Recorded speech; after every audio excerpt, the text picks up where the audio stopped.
Hey, I'm Courtney Brooke, and this is Hustle for Happiness podcast. We are all on this journey to find happiness, and let's face it, it takes work. And honestly, it's not always rainbows and butterflies. This podcast is dedicated to helping you navigate life and cut through the noise. As a certified life coach, recovering perfectionist, and survivor of the foster care system, I'm all about keeping things real. With my unique outlook on life that is truly infectious, we cover everything from achieving happiness and optimal self-care to stories of those sharing their wisdom and expertise. Thank you for showing up for yourself. Now, let's get started.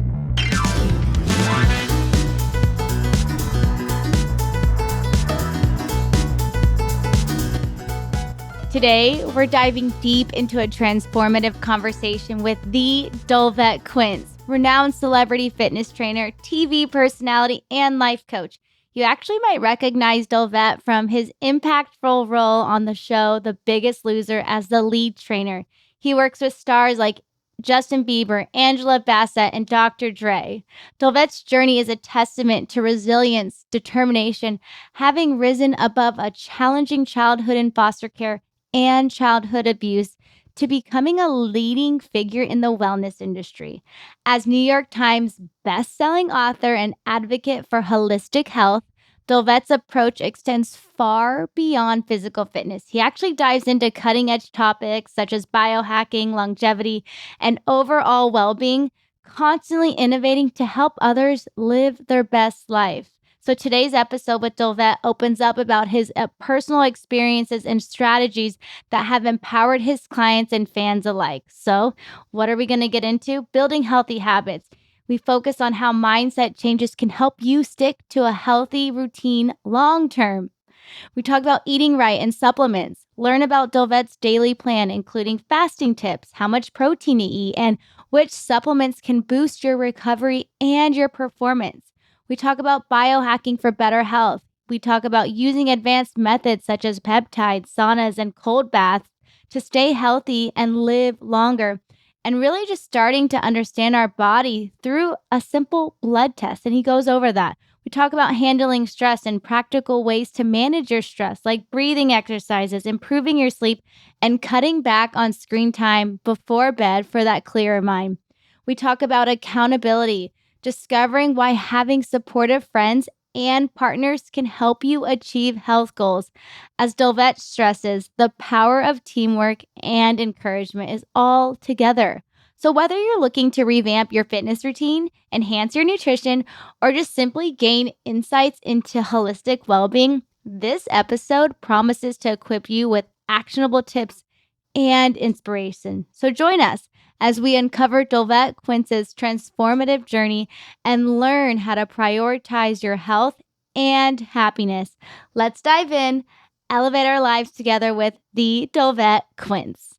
Welcome, Dolvett, to the Hustle for Happiness podcast. Hi, Courtney. Hi, thank you so much for coming on, taking your time. Thanks for having me. I'm glad I could do this with you. I am so happy. I instantly feel not only connected with you, but just at ease. I've had plenty of interviews where, I definitely get worked up and the energy is just here with us and it's in the room and it's present. We have Oatmeal, your pup, next to us. He's soothing already. But I'm selfishly excited for this episode. We connected on the phone, we've connected in person, and we found out that we were both adopted and we have a lot of common interests and passions, and your story's incredible.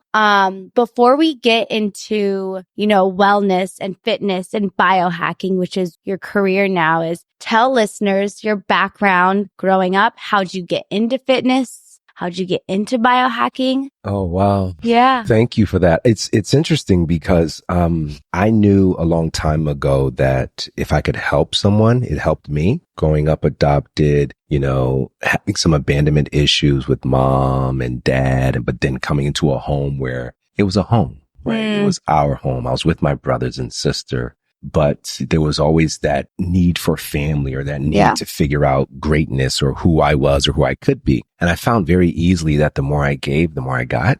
So I don't even know if I found fitness or fitness found me, but I was working at a YMCA as the office manager. And someone said to me, "You're really good with people. You have a great physique. You should be a trainer." And I thought, okay, why not? Took a test a couple weeks later, got certified, and it was like this world opened up for me, Courtney. It was so incredible because I was able to make workouts for moms and teenagers and older people. And it sung to my entrepreneurial mind because I started thinking it as a business. Like, okay, this is going to be great for this group. I'm going to create workouts for this group. And I didn't look at it as just do what I do, but I wanted to take my listening skills. I wanted to take certain formats. I wanted to really look at it broadly and not so generally. And I think that set me apart from some of the other people that were there at the time. And it caught on. I caught on as a sought after person. I then took my business to an independent fitness facility and grew a business. And so fitness, did you grow up playing sports? Were you always active, or being in the office, you could have not been active, right? You could have just wanted to work around healthy people, but were you always an active kid growing up? What was the influence behind even getting into a gym? Yeah, I mean, active for me was going outside, riding the bike, and then I got involved in martial arts. I'm a third-degree black belt. I studied Taekwondo for about 14 years. I ran track for a long time, played football, played basketball. So me and my brothers were super active growing up, and I just kind of took that hand-eye coordination, athleticism into the world of fitness. Wow. And so if we could back up even more, we're just magnifying your buildup of your life, or the evolution of your life of where you are today is before even like with your brothers. What was that like growing up with your brothers? You said you were active together. Was there any other things in your life that enabled you to keep going on this wellness?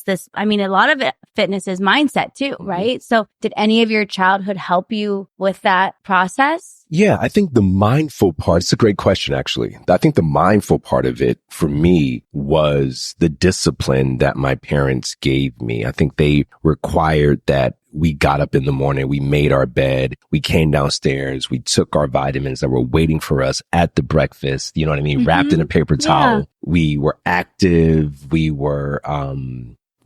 had certain disciplinary requirements, right? You had to take out the garbage. You had to clean the house. And I think all of those had tos poured into my discipline early on. It made me realize, well, I just can't go on life just by flying. I have to have structure. And because they gave me structure, I easily translated that into the world of fitness. And I think there's also a discipline that is required. If you do something wrong, what's right? Like, how do you make it right? So if I didn't make my bed, or if I didn't come home in time, there was discipline attached to that. I got discipline on so many different angles, and it made my mind appreciate and it resonate with me in terms of doing something and doing it for the right reasons. Yeah. And this structure, have you grown up with structure, or was it when you post-adopted? Like, did you have structure growing up, or, tell me about, let's even keep going back. You want to, yeah. Sure. Bring us into this mindset, because you fast forward, you train highly known celebrities. You're very well known in your industry, not only in fitness, but biohacking. But I believe that your childhood has set you up with this. 1000%. And I want to get into that. Okay, fair. I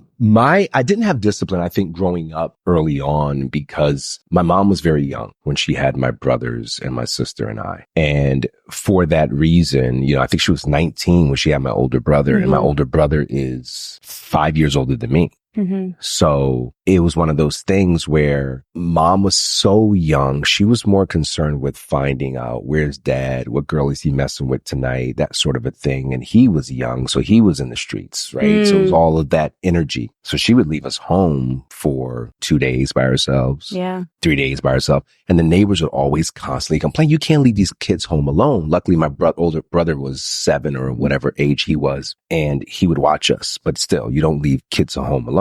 And it got to the point where they kept calling, I think it's called DFACS or something like that. They kept calling the state. Oh, so here it would be CPS. Well, actually, okay. CPS, same thing. This was in Connecticut. Yeah. This is in Bridgeport, Connecticut. And they kept calling and threatening and calling until one day they came and they called the bluff, which was, here comes a social worker and here comes a police officer, and they took us from our mom. So I didn't grow necessarily up in a structure, and I was super young, right? How old are we talking? 4 years old. 4 years old. That's enough, though. 3 when it happened, 4 years old, adopted at 5, somewhere in that world. And my brother was 7 and my sister were 8 or something like that. In that world. I don't remember. Under 10. Under 10. Everybody was under 10. Yeah. Everybody. But it was one of those things where the discipline wasn't there in that immediate structure. So it was almost like God was saying, okay, I'm going to take you out of this situation and I'm going to put you in this situation. And that situation was us being separated for 2 weeks, right? Like I didn't see my older brother and older sister because they went to a home. I didn't see my younger brother and I, we went to another home. So I think that split affected us with some trauma attached to it until we finally met the adopted parents who had like 14 kids in their house. Because they were a home that was like an in-between home for foster care kids. Yeah. Every week after we were adopted, 2 kids would leave, 4 kids would leave, 1 kid would leave until they were all gone. So you saw a lot. I saw a lot. That's hard. It's not anymore. Not anymore. It was then. Yeah. Yeah. It was then. I'm grateful though. Have you heard of Wayne Dyer? Yes, of course. So I discovered him last year during my health journey. We were talking earlier about like me getting sick before we found out my ruptured implant. And I was talking to this lady who was at the time doing my colonoscopies. And she was telling me about Wayne Dyer, and Wayne Dyer was a foster care kid too. For those of you that don't know who Wayne Dyer is. And he talked about, these kids are in these homes and they don't know the difference. They wake up every day. Like this is their normal. Like it's not like, oh, wake up and poor me. Like kids don't think that way. Not and at all. So when I resonate with that, it's like, I see more pictures of me. I don't have baby pictures of me, but I was always smiling. I didn't know the difference. I had a place to sleep. You were so happy you're with other kids. It was probably like a slumber party. You know what I'm saying? At that time, subconsciously, I'm sure there was something underlying, but he really brought that to like light for me that like a kid doesn't know the difference. It's what you make of it. And I agree with that 100%. I think there's truth on both sides, right? Yeah. And in Wayne's case, in my case, with that moment in time, I was just happy to be reunited with my brother and sister. Absolutely. Imagine you're sleeping at night and then a cop and a social worker just come and say, you got to leave this. Yeah. This is the only house that I know. This is the only home that I know. That's my mom. What are you doing? That was traumatic. Yes. Right? However, the flip side, as a child, right? Yeah. I remember going to Dominican Republic. There was a foundation that helped out foster care kids and kids that were, they had them in the shelter for, girls were 150 girls on one side, wow, 200 boys on the other side. And they asked me to come down and exercise with them and interact with them and motivate them. And I had this plan. Come down there, I'm going to make these kids feel great. I'm going to tell them my story. And I had this whole kumbaya, it's going to be wonderful. Little did I know that they would change me more than me them. They were so happy. I remember freestyle battling them and dancing with them and playing kickball in the big courtyard. Yeah. I remember working out with them. I remember talking to them, but their smiles were so big. Yeah. I almost wanted to say and didn't say, you realize you're in a foster care. They didn't know. Yeah. As far as they were concerned, I'm a kid and I'm happy. Look at all these friends I have, to your point, to Wayne Dyer's point.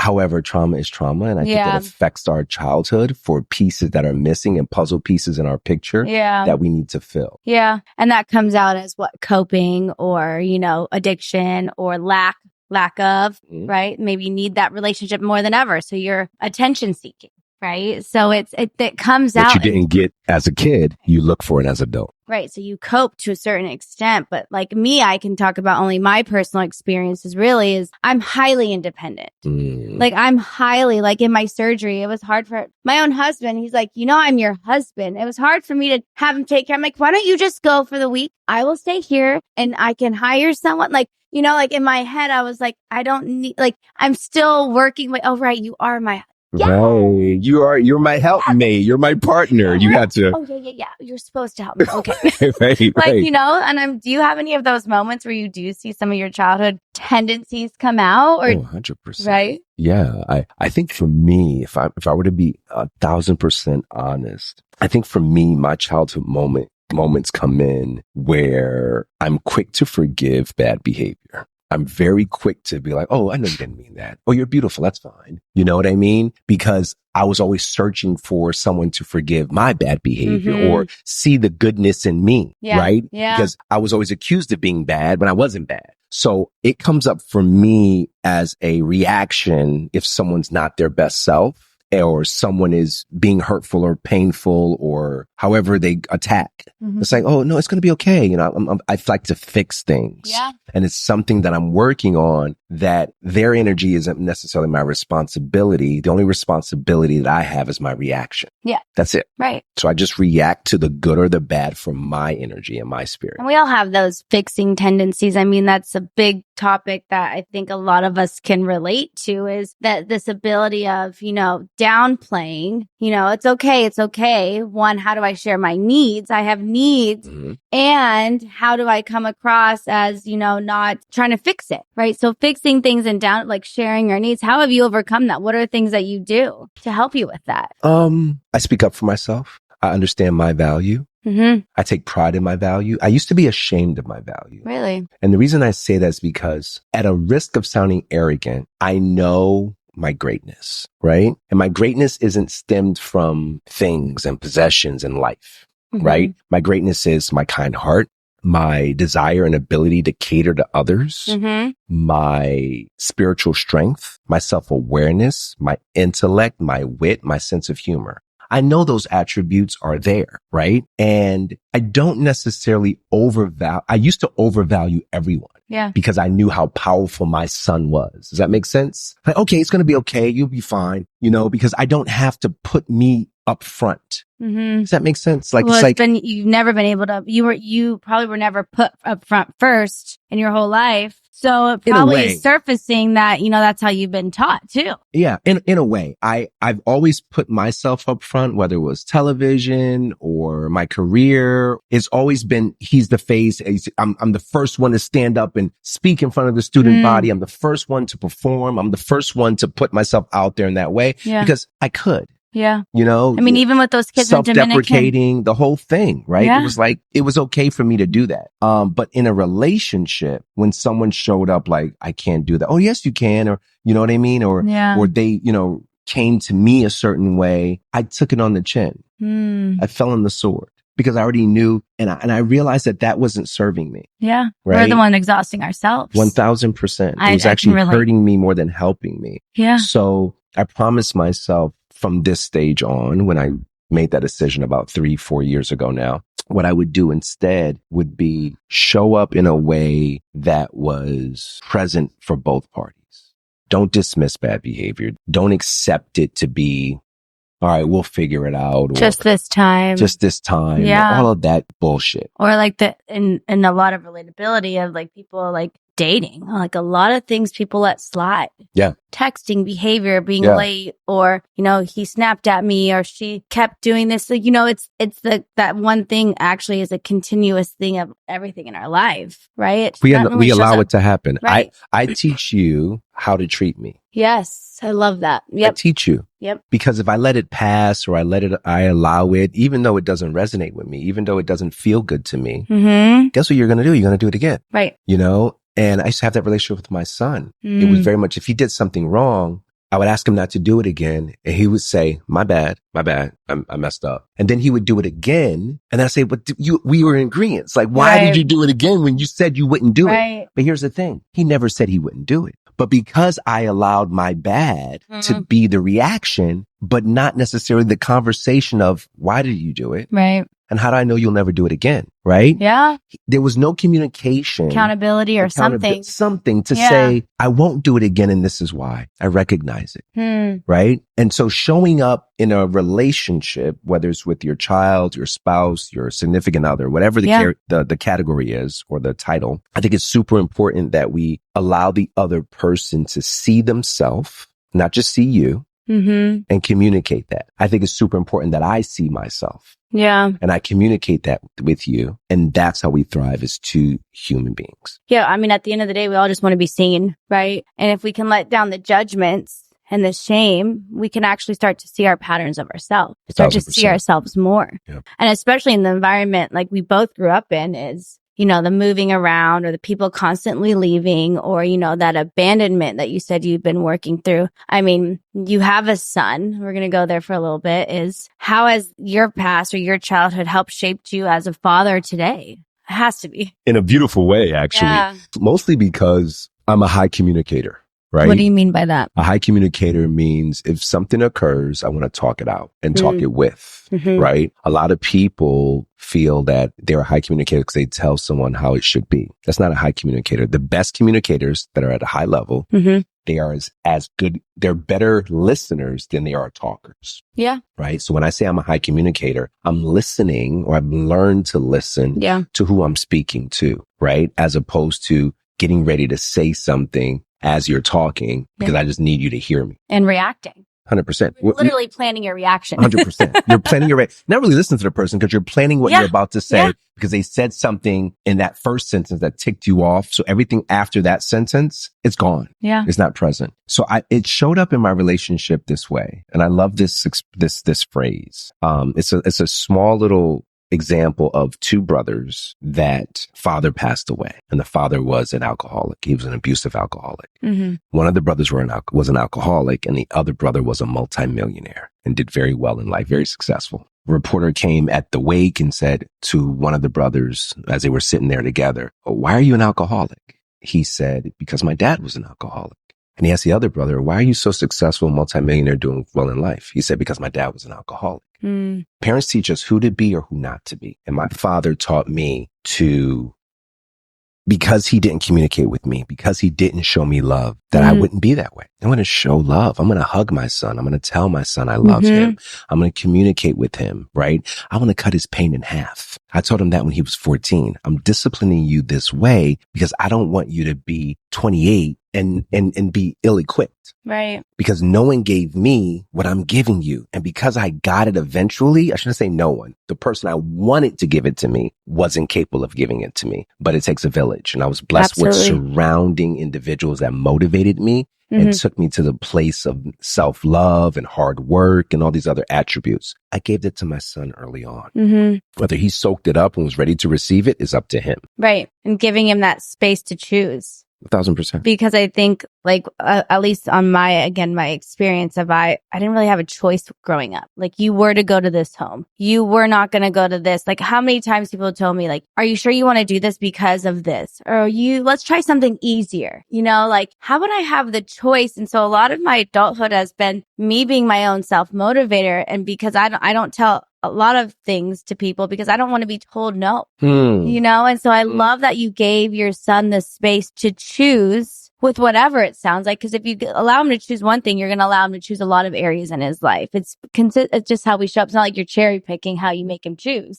At least that's how I believe. And so that's amazing that you gave him that space to choose, which allows for the freedom and the safety and the environment 1,000%. to nurture this great relationship. Yeah. How's your relationship with your son today? It's great. I mean, it's always challenging when your expectation is so high, but the development may not be there or the readiness may not be there. I have a relationship with my son. Isaiah has a relationship with his friends or his own relationship with himself and how he wants to be and where he wants to be. He's navigating a lot right now. Yeah.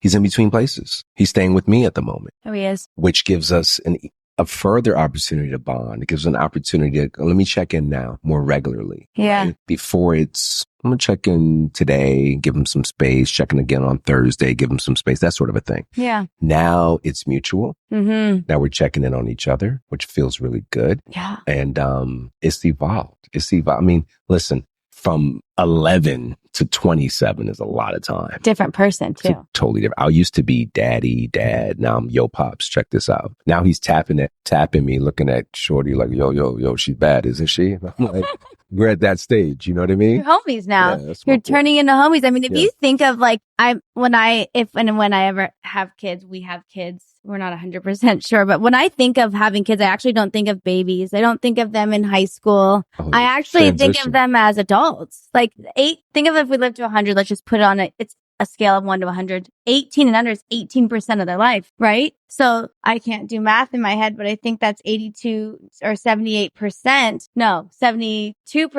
No, 82%. 82% of their life is adulthood. And so that's your friend. That's your adult. That's your, they're not children. And so and that's how you see a child. You don't see them at those stages. You see them I see as an adult and a friend, a companion, and you guys are so many steps to get to that one. There is, but not as many. Right. But many, I'm not a parent, but how I see it is, wow, you have a whole life to like build a friend. Yeah. It's interesting that you say it that way. I don't know if you have a whole life to build a friend as much as you have a responsibility. Yeah, there is that too. To create a good human being. I love someone that adds value to this world, someone who has integrity. You know? I think that's a bigger requirement than creating a homie. Right. I mean, and the friends I hang out with are kind, integrous, good people. Yeah. So that aligns with my values of how 100%. You'll be a great mom. You'll be a great mom. They say hurt people, heal people, heal people. I love right? that. You know what I mean? So you've had your journey. You're good. Yeah. You're healed. Yeah. You have a great family structure right now with James. It's like both of you,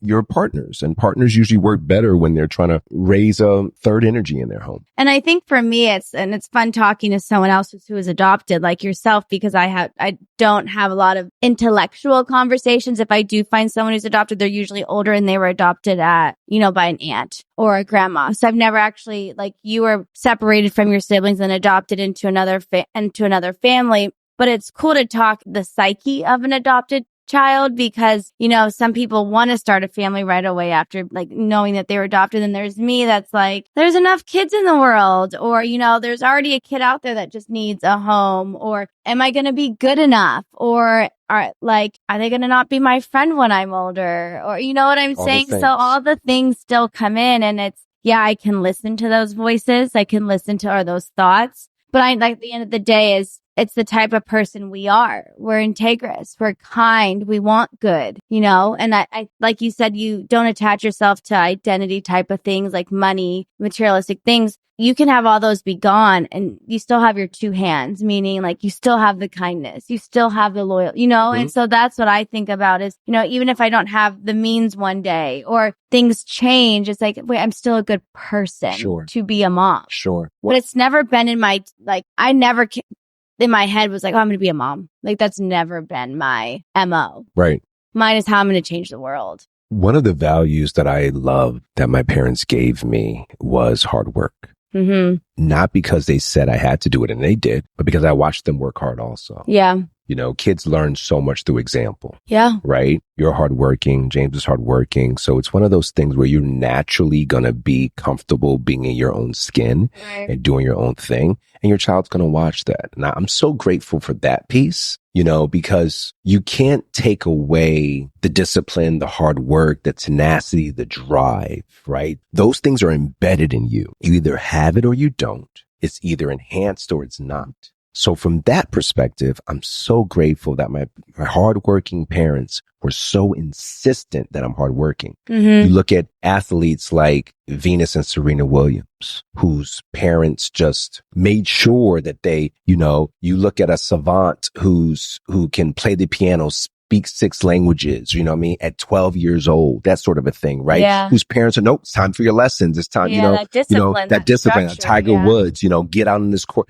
And kids, we don't really know what we want. So I don't knock the parents who insist that their child still remain a child, but I'm giving you these things to give you structure. I'm a huge advocate of structure, discipline, and hard work. Same. I learned that actually these last 3 years. Like, I didn't have, my mom said when I first came into her home, she said that I have everything OCD in the same spot. And if one thing was wrong, I'd lose it. Really? Lose it. Where's that come from? Why do you think? Control. I think it was. You needed to control my something. Environment. I knew that to me means that everything was okay. Yeah. And to this day, I do things in their order. I do some things, but I started doing 75 hard, and I really I learned structure. I learned balance of alcohol. I learned, that I had to be I call it when the pendulum swings hard this way or this way. It's an extreme. And so I learned, I know I could be social and drink, but I also knew that cutting back completely gave me the choice to see my options without drinking, or,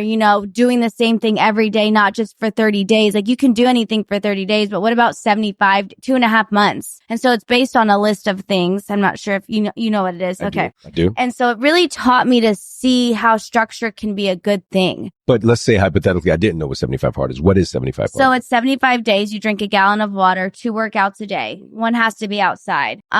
You read 10 pages a day, take progress pictures, and then you stick to a clean meal plan, like a nutrition plan. Now you guys know. So I'm doing it in a week, by the way, you guys. Well, by the time this is out, it'll already be a month in. But it really taught me structure, and I was on the go a lot, and I was constantly planning and overbooking myself. I was like, in order to get these tasks done, I have to give up certain things. And to this day, I've done it two times now. I crave it. I learned structure through that. That really taught me how much I needed it because I didn't know what I was missing. And so I know it's a huge opposite, like a contrasting, like I don't know the word. But it's also a discipline. And I had to teach myself that because I was doing too much. I was constantly taking on a million things. And, I really wanted to create structure in an intense way. The accountability part, no one's watching you do this. It's just yourself showing up for you. Do you think you still have something to prove? To myself, yes. I think for me, and this is great that we're talking because you are into fitness and wellness, and maybe you can help me, and I'm going to selfishly take this on. Yeah. But I know there are people out there like this. But for me, I feel like I have something to prove with food. How so? I find myself constantly thinking about food. And when my next meal is, or I ate too much, I should pull back. Or maybe I won't eat for the next 24 hours. Or when I got sick with my ruptured implant, I'm a size 23 right now, 22 on some days. I've never been this small. I'm not proud of it, but I'm still finding, I'm at that weight. Oh my gosh, I'm at my smallest, but I'm still thinking of hyperfixating, right? And I know people are constantly, I don't step on the scale, and I'm thinking about food a lot. And so when I have about food in what capacity? Meaning that you have cravings, I judge the type. Okay, I did protein, and I judge, this is like a non-guilt-free meal. I do like those more. I'll have my meat and veggies and keep it simple. The guilt doesn't sit there. That's where the discipline comes in for me, is do what feels good, not only now, but later. Okay. So that's how if it feels good now and later, it's a non-guilt, right? So that's my little checklist. That's good. But for me, I hyperfixate on, oh my God, I had too many drinks, or, I'm constantly counting. Any advice? Yeah. I mean, listen, some of what you said, I'm 100% on board with. Meaning, I think about food, am I getting enough protein in my body? Is it, God, I shouldn't really be eating that because I know if I eat that, this might happen on the tail end of it, right? Because when you care about fitness, and I call it care, you know what I mean? Okay. I think about food the way I think about what I'm going to put on, the way I think about getting up out of bed and making my bed, the way I think about the way I design my home, aesthetics, right? I think of it from that lens. However, I'm not so hard on myself. Okay. Yeah, I'm very hard on myself. I'm sure all of us. Because I give myself a break. Yeah. Because I earned the break, right? It's like the book that I wrote. I have a New York Times bestselling book, which about the 31-21 diet book. And guys, we'll put in the links below. The 3-1-2-1 is an eating structure. I eat clean for 3 days and I cheat on the 1 day. Okay. So 3-1. Okay. I go back and I eat clean again for 2 days so I can cheat on the next 1 day. Okay. 3-1-2-1. The 1 represents the day. Your break. The day I get to break. But are you breaking the whole day? Exactly. No. Or that one meal, or how do you structure that one day? Like the floodgates for me would come in. You would just come in. You would just like, okay, I'm going to eat chocolate and candy. I'm like, what? Yeah, I'm like, what? No, you still do it in moderation. You don't go madly crazy with it, but you give yourself a treat. 1,000%. 1,000%. Gotta be mentally ahead of yourself. That's what I'm constantly feel like I'm doing. Mentally trying to psych myself. Like, okay, you're going to think this way. So if you have sweets in the kitchen, make sure it's cut up strawberries. So you're already reaching for that. Like it is working with yourself too. It is. And honestly, but tell me about your book. I'm on your side though. I don't disagree with you because I like the idea of having some kind of structure around my habits. Yes. If that were the case, then I would be drinking all the time endlessly, right? But that is a structure too. Yeah, it is in a way. But like if I'm doing it too extreme, then it's not a structure. It's a problem. So tell our listeners about your book, because I know that a lot of people message me in terms of like how I've lost weight, or, how do you stay ahead of yourself? Like I've been on my fitness journey in terms of the psychological aspect of, staying healthy, staying fit, food, the mindset around it. What do you talk about in your book specifically around the mindset of being healthy and staying motivated, and even types of workouts? All of it is there. All of those points are there, right? right? There's more weight on the brain than there is on the body. I agree. So because that's a fact, I think it's super important that people give themselves some grace, but earn the grace. What do you mean? So meaning that don't do it so frivolously or do it so cavalier. So intentionally? Intentionally be good to yourself. Okay. And being good to yourself means, okay, for 3 days, I'm going to cut back on my sugar. For 3 days, I'm going to amplify my vegetables. For 3 days, I'm going to eat more protein. I'm going to eat much cleaner. I'm going to drink more water because I have these 3 days to really dial in. Okay. Right? Versus doing a 75 hard. Versus doing a 75 hard. It's like, I'm so extreme over here. So and then when you come off of your 75 hard. So extreme. I'm like, when you come, it's true. When you come off your 75 hard, what happens to her? You did it. You're done. Are you going to immediately gain weight back the first week because now you don't have that discipline? But what are your habits now? What does that structure mean? So the book talks about 3, 1, 2, 1 because I get to earn and give myself grace. Yes. If I want something sweet, if I want a slice of pizza or 2 slices, if I want a glass of wine, if I want to sip some tequila, right? Whatever it might be, as opposed to, oh, I had a hard day at work. Let me drink this. Oh, I had another day hard at work. Let me drink this. Mm-hmm. Oh my God. It's 2:00 in the morning. I can't sleep. That apple pie's in there. I'm going to go have a slice with some a la mode with some ice cream, right? And you're just doing it without a plan. Yeah. There is no success without a plan. Yeah. Tell me the category in your life. No. There is none. You got to have a plan with your husband. I'm sticking to it though. You got to have a plan with your business. You should have a plan with your body. Yeah.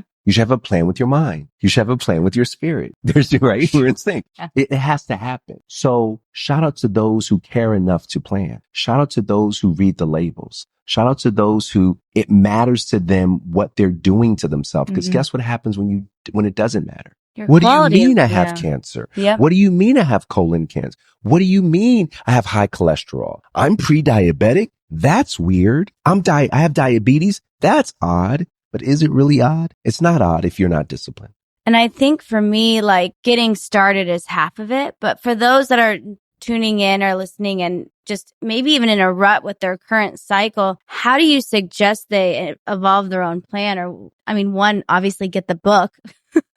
But speaking to them, how do you get this plan going? How do you get motivated? What are some things that help you that would help us? I never do anything alone. And because I'm in the world of biohacking, I'm very much always researching and looking into things and having conversations with people way smarter than I. Yes. In various spaces. I think some people get overwhelmed because they're trying to attack things they don't know by themselves. I agree. There's a lot out there. Pride is the devil because pride says, I'll figure it out. Or I don't need any help. Or embarrassment is, I don't want to ask. Because I don't know. So you gotta break down again. There's more weight on the brain than there is in the body. You gotta take those habits away first. You gotta say, I'm just gonna ask someone. Yeah, just start. I'm gonna do this research, have a source, have a trusted source. You can say, you know what? I was looking online and I noticed that I just learned this thing about intermittent fasting. Like, is there truth in that? As a woman, should I do it at a certain time of day? Does that even matter? Is my cycle a factor? Right? Yeah. And you can find all this stuff by researching. There's so much data out there. Just don't research. Find a credible source.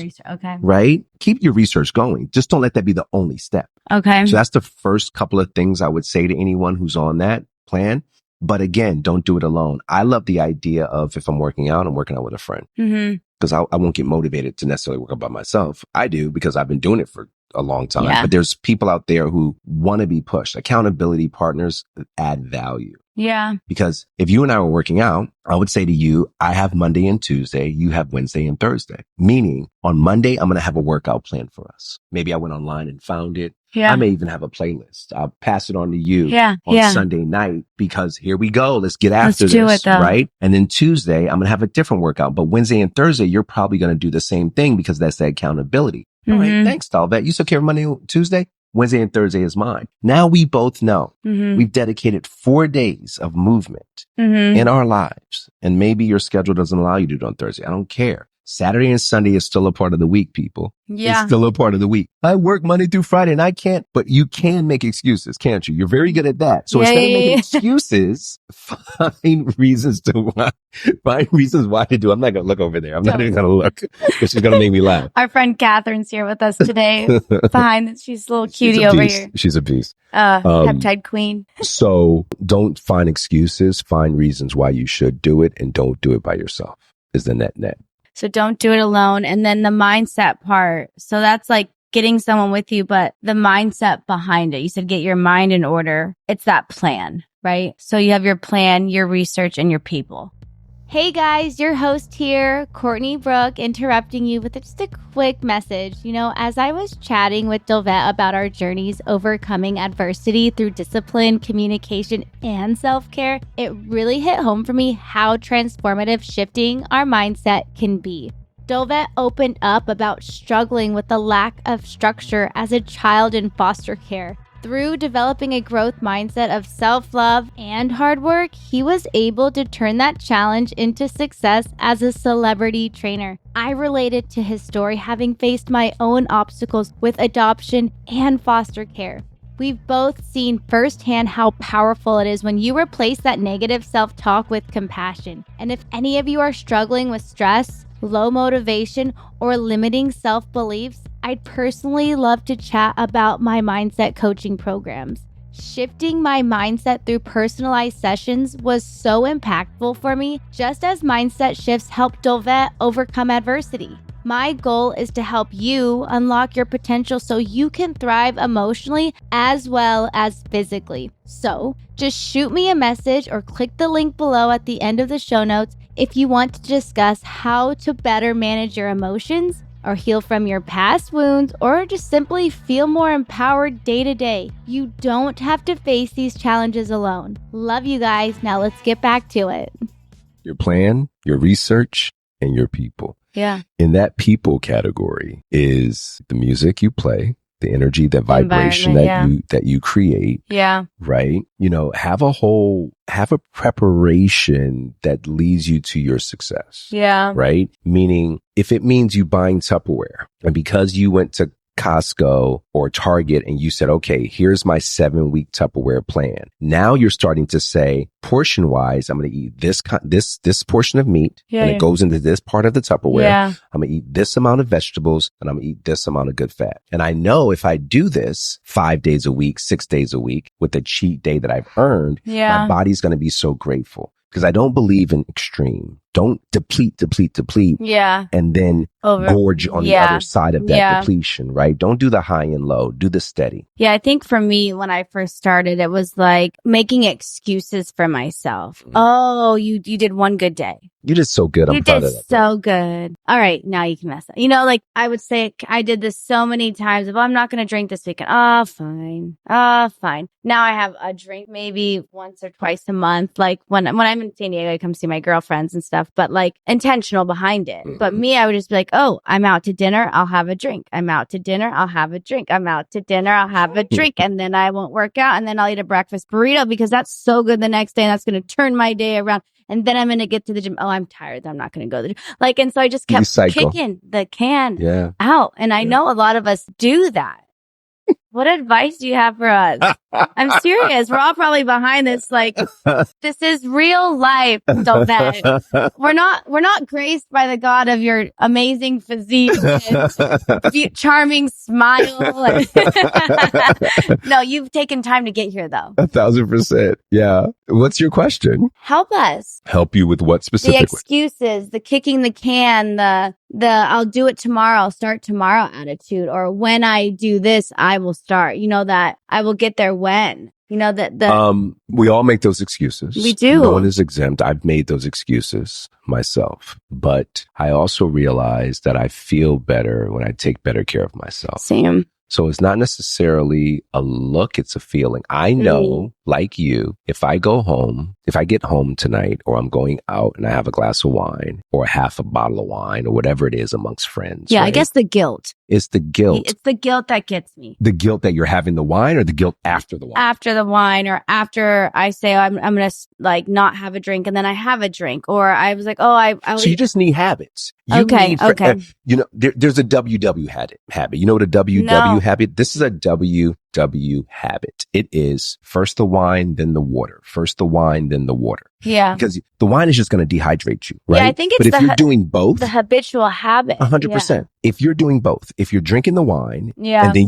habitually you're creating a new habit, and it's a discipline that says, okay, now that I have my glass of wine and I see it's at the end, I'm going to drink some water. Yeah, like you won't dehydrate yourself the entire night that you wake up the next day and you're searching for a carb to help balance out the equilibrium that you just created, which is 100% dehydration. Yeah. Instead, you're going to wake up in the morning and you're going to drink some electrolytes. Right. Okay, electrolytes. Do you have a favorite brand? There is a brand. I can't think of the name right now because they're not paying me. Hilarious. He's honest, but I don't get paid and I still have things that I like. 1,000%. I can't think of it, but when I think of it, I'll text you and give it to you. Notes. 1,000%. I'm just like, I don't get paid on anything, but I do like a lot of things. There's one that I saw recently. It was actually CVS. It was like somewhere like that. Okay, it was like in a yellow box. If we're looking at a good electrolyte, a lot of them have sugar on the first ingredient. 1,000%. That's why you have to be mindful. Has that, and I'm like running. Like everyone's like, here, have a liquid IV, but that's not good. Am I? What do you? I don't know.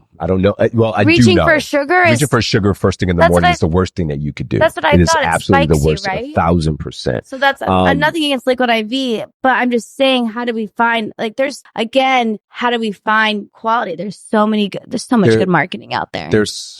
Listen, the goal with the electrolytes, there's electrolyte water that doesn't have a lot of already pre-made electrolytes in it. It doesn't have any sugar in it at all. That's what I thought. Just water and electrolytes, right? You can create your own electrolytes by putting salt inside of water, shaking that. And really? Yeah. The sodium's going to Himalayan salt? 1,000%. 1,000%. There's so many things that you could do to your body in terms of the choices you make first thing in the morning. Trace minerals. People tend to overlook trace minerals and the benefits of trace minerals. Minerals that help you absorb better when you're taking in all of your vitamins, all of your proteins, all of your amino acids, right? It's just overlooked, right? So listeners, if you're out there, do more trace minerals into your diet. And you can get it anywhere. Get it at Amazon, get it at your local naturopath store, etc. Those are a few things that I would do first. Is trace minerals like a combo thing, or is it trace minerals is like a protein? Not saying a protein, but there's like whey protein, pea protein. Like, does trace minerals have a subcategory, or is it just trace minerals? Trace minerals, there's various trace minerals out there. Okay, there's not there's one different set types. Of trace minerals. Yes. Like there's different types of protein. There's different types of trace minerals. Yes. Okay. Because they're minerals, and every mineral is different. Like vitamins are different. There's vitamin B12. There's, you know what I mean? Trace minerals are different. So in that regard, is that what you're asking me? Yeah, exactly. Exactly that. Wait, guys, we're learning so much today. This is amazing. I'm so excited. So let's go into the biohacking. Okay. How did you get into that? And what is biohacking? I mean, I'm very well aware of it, but I like to not assume. The definition of biohacking is hacking your biome, your body, and learning how to make adjustments, how your body functions. That's the caring about the science of how your body functions. You are a biohacker. I know that because of your relationship you just said with food, right? You think about and you're disciplining yourself and have disciplined yourself in the past. If I eat like this is going to happen. If I don't eat like this is going to happen, right? You're very aware of that. Someone who is into bodybuilding or fitness shows, they're biohacking. Okay. People who count calories and they care about water intake. Trace minerals, vitamins, blood work. That's all under the category of biohacking. So I've been biohacking since I got into fitness 20 plus years ago, 25 plus years ago now. I'm more involved into it now from a peptide perspective. Oh yeah, the peptides are big. Right? From a hormone health perspective, doing things like BHRT and various peptides and the way I recover. I'm doing more ice baths and sauna contrast now than ever before. So all of those things matter to me in terms of my week. I give myself, and I will always give myself, earning days. Okay. Meaning I start my week Monday, super disciplined, right? It's Monday morning. I get up and I do fasted cardio. Okay. Right? How long? I'll do fasted cardio for about 45 minutes. Do you know your heart rate? I did. I used to pay attention to that stuff. I don't anymore because I've been doing it for so long. It's like second nature for me, right?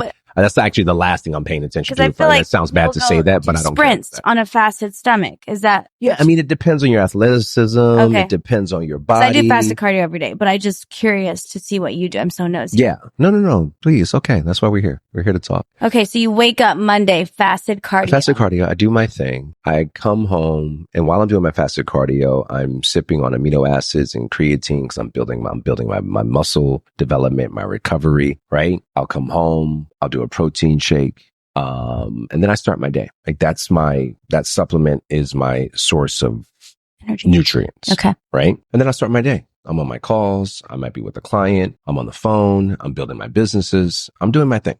Later on in that day, I'm going to make a smart choice with my lunch, right? My lunch could be anything from I am pescatarian. Okay. So I might do a shrimp salad, or I might do salmon and something green, right? Just sort of keep my day light and energetic. And I'm probably going to have a better choice at night in terms of good fats. Yeah. And carbs and protein, right? Yeah. I'm going to make a good choice. And before I go to bed, I do what I call a skinny protein. So I double up on my protein and I just put water in it. Skinny protein. A skinny protein means water and protein powder. That's it. So I've been doing skinny proteins then.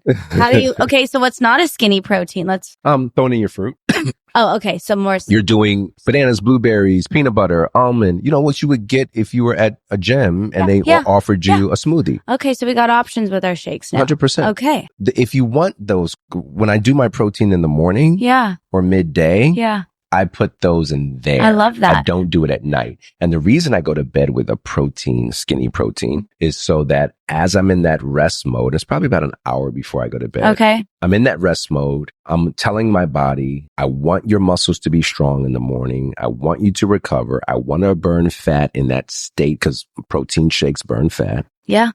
Hey, guys, ladies and gentlemen listening, summer, it's March. It's April. We're getting ready. What's up? Skinny protein. Let's start a trend. Let's do it, people. So do it. So do that. Skinny do that protein at bed. We feel good. Yeah. Okay. And so are you finding it's yourself in your career right now? Are you doing more biohacking with your businesses? Are you still training your celebrities? Where are you at right now with your plethora of knowledge and abilities? I have a couple of well-known clients, just 2 at the moment that I'm working with, training them, working them out. 2 at the moment. One is up and coming and one is extremely well known. My other business and my other day consists of building my business around the world of biohacking and around the world of peptides specifically. I work with a peptide company. I have some relationships in pharma. Yes. Which sounds probably contradictory to most people who are listening. Let's talk about that. But I got involved with a company about 6 years ago, 7 years ago now, actually 7 years ago. I was when I did The Biggest Loser as a trainer, I had an interview with Dr. Oz. Yes. And I talked about how much I helped so many people lose weight, find their way, transform their life. I was able to help all of those people except for my adopted mother. She passed away with type 2 diabetes. Well, as it would have it, Novo Nordisk, which is a Dutch pharma company, were in the middle of creating a product for people living with type 2 diabetes. And that product is Ozempic. Yes, Ozempic. Right? So originally designed for people living with type 2 diabetes. I remember them coming to my manager and coming to my team at the time and saying, hey, we want to partner with Dolvett. And I was, oh no, I'm not partnering with a pharma. No, I don't do that. You guys. And, I had that arrogance until I saw and heard what they were doing. As a way to honor my mother, they said to me, look, we want you to create workouts for people living with type 2 diabetes.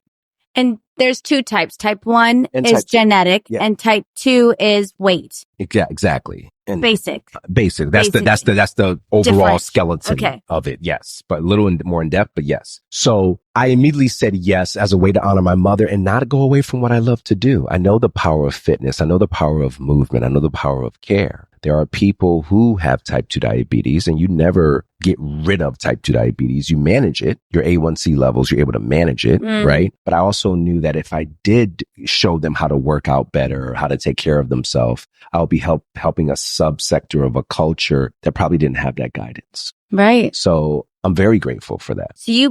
So there is such a huge stigma around Ozempic, and you see all these things online of so-and-so lost weight with Ozempic, but you believe that there is a healthy aspect to Ozempic incorporated with your system of training. I believe that anyone who needs help should seek it. Yeah. I don't think there's anyone in this world who had a headache and didn't search for a pain relief.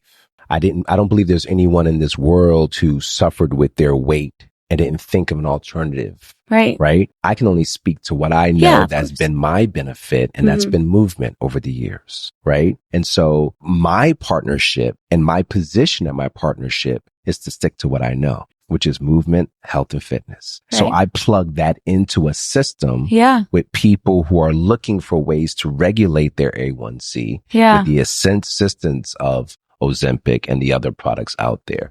Now, does it have the side effect of weight loss? Absolutely. But that doesn't give you the excuse not to move. Right. So I'll always be an advocate, and I'll always honor my relationship to push the movement piece forward with whatever choices you choose. And so if anyone's listening that is on Ozempic or knows someone on Ozempic, Ozempic. Yeah. What do you feel is a successful strategy for someone on Ozempic that is taking it to bring in this fitness base or build healthy habits? So when they get off of it, because you see a lot, at least I read up on it, is they gain the weight back, right? Yeah, but you won't gain the weight back if you are working out. Right. So if you're on Ozempic, everyone, still work out. 1000%. If you're on anything, still work out. Right. That's the one thing you never graduate from. I always found so much joy when I was training a 75-year-old woman or man. Wait, you're 75 years old. You should be in the convalescent home, chilling, drinking your gin, right? Right. You should be on the porch somewhere.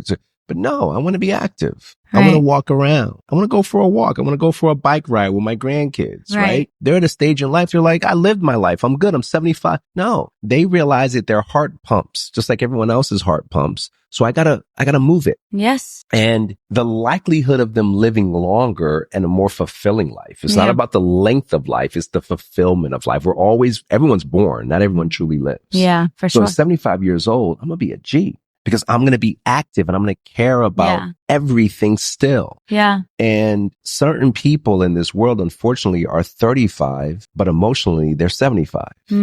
Habitually, they're 75. Is that what you're seeing? Right. 1000%. Yeah. Because they have the habits of nothingness in them, not somethingness. And the somethingness means I'm going to get up with the purpose to move my body, to take care of myself. Right. Right? People who are excuse driven, who are taking things like Ozempic, is because they are saying to themselves, I'll let this do it for me instead of me contributing to help this. Right. Right? We create laziness. We lean into our laziness, and these habits aren't going to serve us in the future. No. So building those healthy habits, whether you're off or on Ozempic, is, I used to think, I'm going to work out more so I can eat more later. That used to be my mentality. Like, oh my gosh, I'm going to work out so I can have a burger later. Like, I would count my calories and then, okay, there's a burger of that. Like, I used to count, and I started evolving my thinking of like, it's more than just working out. It's what I'm doing for my body. 1000%. Like, it's not cliche. Like, when I was recovering from surgery, I was so just beyond myself, because I was like, I didn't realize how much it does for me. Like the therapy, the mental clarity, the energy, not reaching for a cup of coffee. Instead of reaching for coffee, I go for a walk. If I find myself, my favorite thing is a walk cures it all. Like if you have a craving, go for a walk. If you're tired, go for a walk. If you're stressed, go for a walk. If you need energy, go for a walk. You should make a t-shirt. Go for a walk. Literally, go for a walk. Like that's I learned that in 75 hard though. Like I was so getting antsy or constantly thinking about food. Like go for a walk. But it literally is just that. It's more than just working out. Again, like you said, it's the mind. I love a positive antidote, right? I love a positive excuse to move. Yeah. The simplicity of a walk is so much more than a walk. Yeah. It is clearing your mind, getting fresh air, letting the sun hit your face. All of these are scientific facts that support You as a human being to give you positive antidotes of a high functioned mind, a cognitive mind, a clarity of thought, self-love. Yeah. All of these fall into that category because you're doing an antidote that isn't, well, let me just sit here and drink my sorrows away. Or reach for that cookie instead. Right. Let me smoke this and then go get cravings and sit. You're like, no, I want to move. I think better when I'm in my car. I think better when I'm outside. Why? Because I'm in motion. Okay. And if I'm in motion, subconsciously, my mind is in motion. Yeah. Right? Yeah. Not even subconsciously, consciously. I'm in movement. Therefore, my thoughts will be in movement. My eyes will be in movement. I'm now rotating that motor that's in my brain as opposed to them locking up and being still, right? When they lock up, I've left. I'm done. But if they're in motion, I'll always be moving too. And I'm moving in a direction that is forward, not backwards. So I need that clarity. I need that long walk to give me that antidote of, okay, I'm glad I walked outside. Now the clarity is there as opposed to dumping down and locking in those, that movement piece. Yeah. And I think it's part of me sitting in those emotions rather than I'm just going to give in and reach. I'm just going to give in because this is uncomfortable. Oh, I know. Because it's there. Yeah, it's there. Yeah. And so I got to get ahead of my mind. Again, it's this mind we keep talking about today. I'm glad you brought up Ozempic and that you work with them and bringing it in pharma meets fitness, like in a healthy way. Why do you think Ozempic gets such a bad rep though? Because it was the first product that people used independently and took a risk with it to lose weight. I think there are people out here who absolutely need it to regulate their A1C. And there's people out here who have used it as a tool just to lose weight, right? I think it gets a bad rep because of the latter. I think it gets a bad rep because people are saying it's a fast way to lose weight without the work that it takes to lose weight. But you have to keep in mind that there are people out in this world that are obese, right? And obesity is a condition. It is a condition. There are people who have certain genes, their DNA, their structure, their body makeup that make them obese. Mom was overweight, dad was overweight, and people for some reason criticize that and saying all you have to do is. For some people, they don't have that gene. All they have to do is work out. Doesn't necessarily work for them alone. They need help and support, like someone who is an alcoholic or drug abusive, right? Or do drugs, right? There's a gene there. There's a gene in there. And I believe this with my whole scientific brain, that there is a gene that some people have that make them more susceptible to being an alcoholic or using drugs or being obese that others don't have. I used to tell my trainers all the time that worked for me, when we had that structure, not this new one, don't guess, test. Don't guess, oh, your body's like this worked for me, just do that.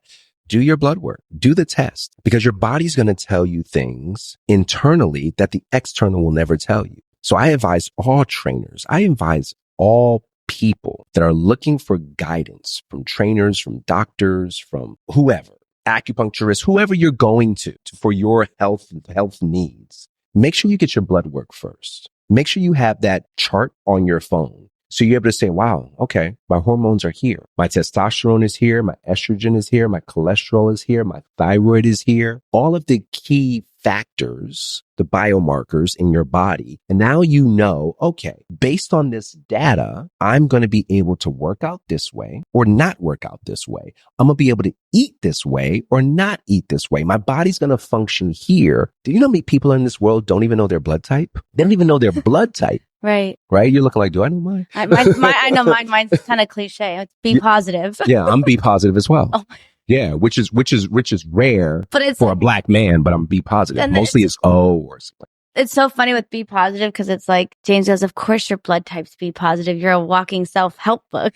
Hilarious. Because you're a B positive. Just B positive. And I'm like, wait, this is even better. Now I can call you like, I know his blood type. Yeah. No, it's like, I kind of love it. No, okay. So let's talk about these blood tests because, what do we need to look for? Is there a certain panel that you recommend? There's so many different panels that they do pull, they get extensive. Because when I was going through my health journey this last year, I did a full blood panel and my B was in the low, like red. She's like, if you have a kid right now, they'll have a cleft lip, like Oh, wow. red. She asked me, I did my blood work and she's like, how are you functioning right now? And I'm like, do I really just not complain? Like, do I just really handle life that well? So with blood types, it's important that we take the tests, we learn what they are, but in terms of the panel and what you should be looking for, it varies. You know, some people have thyroid issues, some people they're lethargic, some people want to lose weight and they understand that there may be blockers involved. I don't know the immediate answer to that, but there are various panels out there that you can just ask your doctor simply this: what should I be searching for and how intense can I go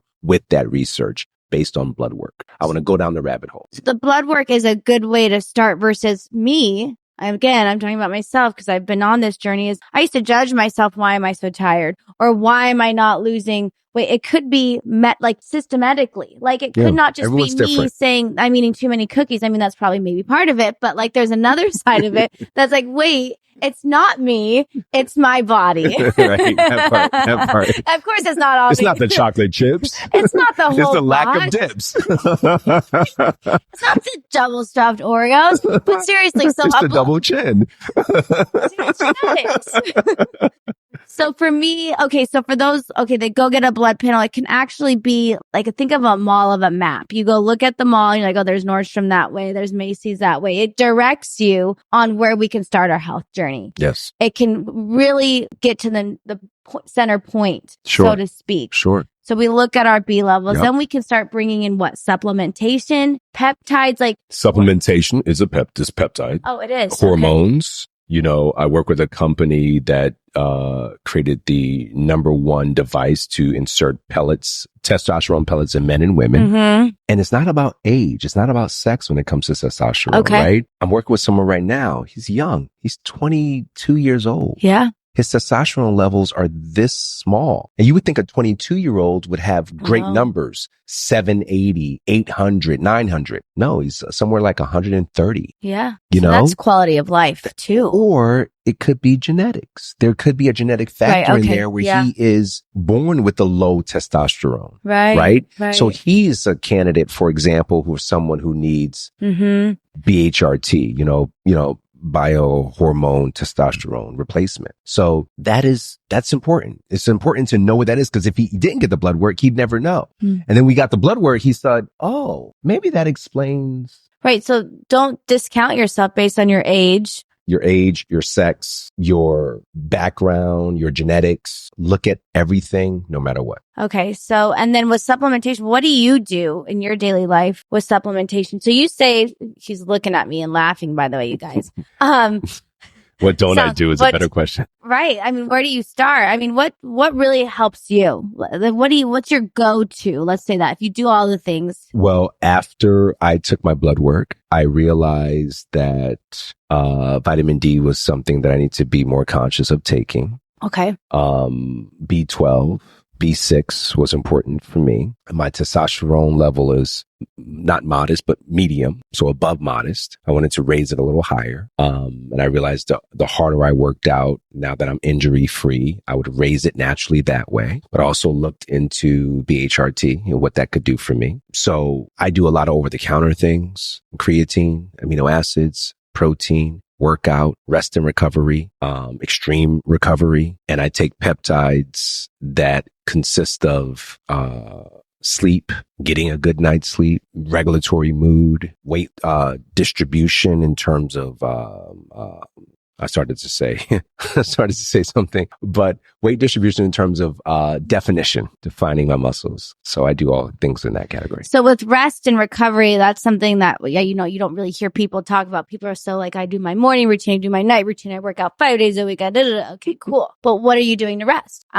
What is your belief on rest and recovery, and how do we optimize that? Your body doesn't change when you're in motion. Your body changes after motion, after lifting weights, after doing yoga, after doing all those other things, and you recover and you rest. So rest is when your body shapes. I believe in my heart of hearts that during the week, after an intense workout, you should do something, have a day of strictly recovery. Which is what? What are some examples? For me, I would do sauna and cold plunge, right? Sauna to reduce the water retention and also heal my joints, right? Cold plunge to reduce the inflammation and heal my joints, right? I believe in both of those tools, right? I believe in drinking plenty of water to staying hydrated, putting those electrolytes in my body. I believe in high protein, low fat, right? All of these things are a factor. I believe in turning off the TV, putting down my phone, because I spend a lot of time with both. I'm reading a book right now. And that always makes me sleep, always. So I'll open up a book and next thing you know, the book's reading me because I'm like this. Yes. Good night. I believe in quality of light in your room space, right? Dimming those lights, creating an energy internally in your mind to sort of rest your mind's eye, not having on bright lights and loud music, but taking your whole environment into a place of Zen, right? I believe in breathing. I'm a huge advocate of breath control. I'm a huge advocate of things like this, right? Practicing all that nightly routine, I think is very, very, very important. Yeah, my nightly routine is like my favorite part. Right. More than the morning routine. Because if you're going to bed wired, you're not getting your sleep. You're not. You're absolutely not. And I masturbate too. And I believe that's a great way to. That is another thing. I mean, you don't have to be in a relationship to take care of your needs, right? Like, no, but it also does something for you psychologically. What do you think it does? It calms your mind. It reduces depression.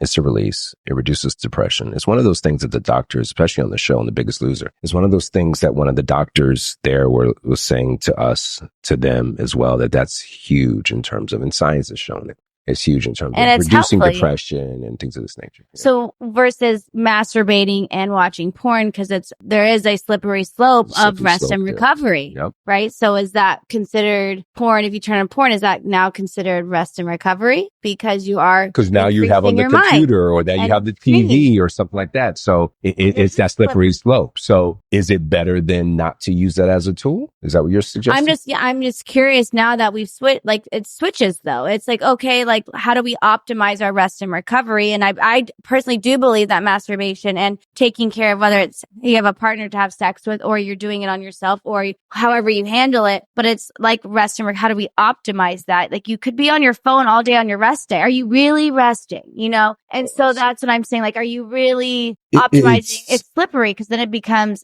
because porn is addicting. So it's increasing your dopamine. Like, it's so crazy, right? Yeah. How do you differentiate? Yeah. And this is just me now talking with you like we are. But yeah, I do believe that there's a healthy aspect to it. But it's also a slippery slope. It is. I agree with you. I think that, I think you still owe yourself that opportunity if you are someone who finds that release and you need that, but you then have to give yourself time to say, now that is done, now I go into my REM, or invite myself into my REM by dimming the lights, reading the book. You know what I mean? Again, these are a list of options. I don't think that piece of it with your computer on, your TV on should be the last thing. Right. If it's a part of your nightly routine on your list of things that I check and how off you in wind order down. to detach, in order to wind down. Yeah. Great. Because we both in agreement that is something that is beneficial. Yeah. Right. You can speak easily on that, on the negative part of it. Absolutely. There's always something. The too much of it.